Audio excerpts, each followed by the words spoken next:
So, buddy, I've embarked on this super intriguing escapade. I've thrown myself into this challenge where I read mystery novels by authors from every nook and corner of the world. Isn't that wonderfully loco? You know, just immersing myself in the unknown, the cryptic, and the edgy plots. It feels like I'm solving a massive online multiplayer puzzle. Plus, the euphoria portrayed through the words of diverse cultures. It's an absolute thrill ride. Percent sent I was chatting about it with Eric and Nina earlier today. Eric's probably gonna jump on board with this whole concept. Nina, however, well, she's sticking to her good old sci-fi. She even watched a dystopian future movie last night and was all about the possibilities of the future, yet she claims not every sci-fi creation is about aliens. Can you believe that? Anyway, enough about me and my mystery-thon. How's your day turning out? Did you manage to sample that new Thai place? Their Penang curry, I've heard, is the stuff of legends. Or are you too neck-deep in code like Nina and Eric?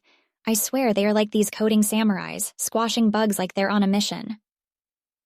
Personally, I'd rather decipher the cryptic works of Agatha Christie. Ever wonder about the thrill these programmers get from solving code puzzles? Is it anywhere near the adrenaline rush we get from an intense gaming session? Well, it's certainly food for thought.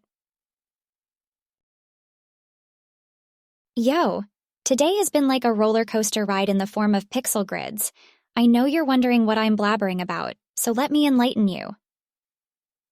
I've been diving headfirst into the ocean of abstract emotions, trying to carve those elusive feelings into a digital artwork, and today's theme was serenity. An interesting challenge, right? Like trying to interpret the humming of the motherboard and then painting it on a canvas. Just swapping the brush strokes with pixel grids and voila, serenity in RGB. Liam and Mila were as intrigued by this concept as I am. Oh, and you would not believe the conversation we all had about this on the group chat. Eric seemed fascinated, and Nina was bubbling with how interesting this all sounded. They're all for the serenity, and eagerly waiting to see how it turns out. Which is sort of putting me on the spot, but hey, that's part of the fun. Also, Eric cracked this joke saying TurboTech could use a bit of serenity. Nina joined in suggesting we should do a team-building session with digital art. I mean, imagine our gang, armed with digital brushes, swirling colors on our screens. Tech art, Silicon Valley style. That has a certain charm to it, isn't it? If coding and debugging is our arena, why not add a bit of abstraction and imagination to it? Concepts of serenity amidst the bugs, between the lines of hardcore coding. Such an enigma, isn't it? Kind of like peacefully coding in the midst of a raging DDoS attack. Answer. And trust me, few things are more satisfying than being able to bring out abstract emotions through art, much like solving a complex piece of code. It's an experience, a journey, in itself. It's like mapping emotions in code and letting the compiler of our minds execute them in the virtual world. Damn, this could be a game plot in itself, don't you think? Anyway, enough about the digital world. Reality's calling, my friend. The serenity on my canvas demands its due. So what's your escapade for the day?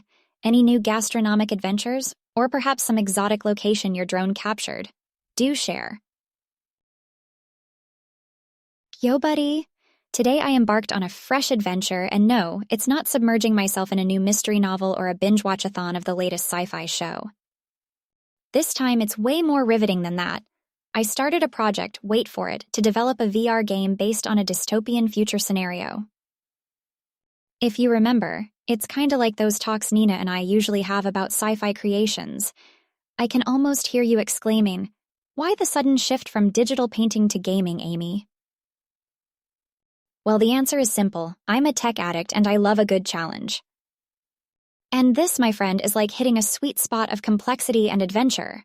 Caught up with Nina and Eric earlier today regarding the same, and boy, did that lift my spirits. Nina, being Nina, asked about the inspiration behind the idea, and apart from our usual sci-fi influences, I realized it was the technology that surrounds us that made me spearhead this project. Eric, on the other hand, thought things got a tad philosophical for a Monday. But hey, who doesn't love a deep chat every now and then, right? It's a mixture of uncertainty and dilemma solving in a dystopian setting. Pretty exciting stuff, if you ask me. But then you never know with these codes. They are like encrypted notes, waiting to be deciphered, and yet they so effortlessly translate into an adrenaline-infused gameplay. But you know me, my perfectionism sneaks in everywhere. Nina was quick to point out that I should avoid overthinking, and that creativity should be spontaneous. Remember when she said the same thing when we were brainstorming for that app idea last winter? Oh, and guess what? Nina discovered this fascinating new coffee shop. She doesn't forget to feed her caffeine addiction no matter how many bugs to squash or how many codes to debug. Speaking of coffee, Eric's been doodling on the bills again. If only we got paid in coffee, he'd probably pretend to be Scrooge McDuck, swimming in a tank full of cappuccinos and espressos. The project is still in the framework stage, though. I've got the basis sorted, but there's so much more like designing, loading the modules, debugging, and of course the most enticing part, test playing the game. But you know what they say, the very beginning of a great undertaking is a decision to act. This is going to be one heck of an adventure, and I can't wait to see where this journey takes me. Nina and Eric, though drowning in their own sea of codes, have been quite supportive. Must be the gamer in them, eagerly waiting to lay their hands on a new game, or maybe it's just them being amazing pals. Anyway, this has been quite an eventful day, and has got my neurons firing in all sorts of directions. Now I need to dive back into my techie world before I start seeing everything in pixels and algorithms.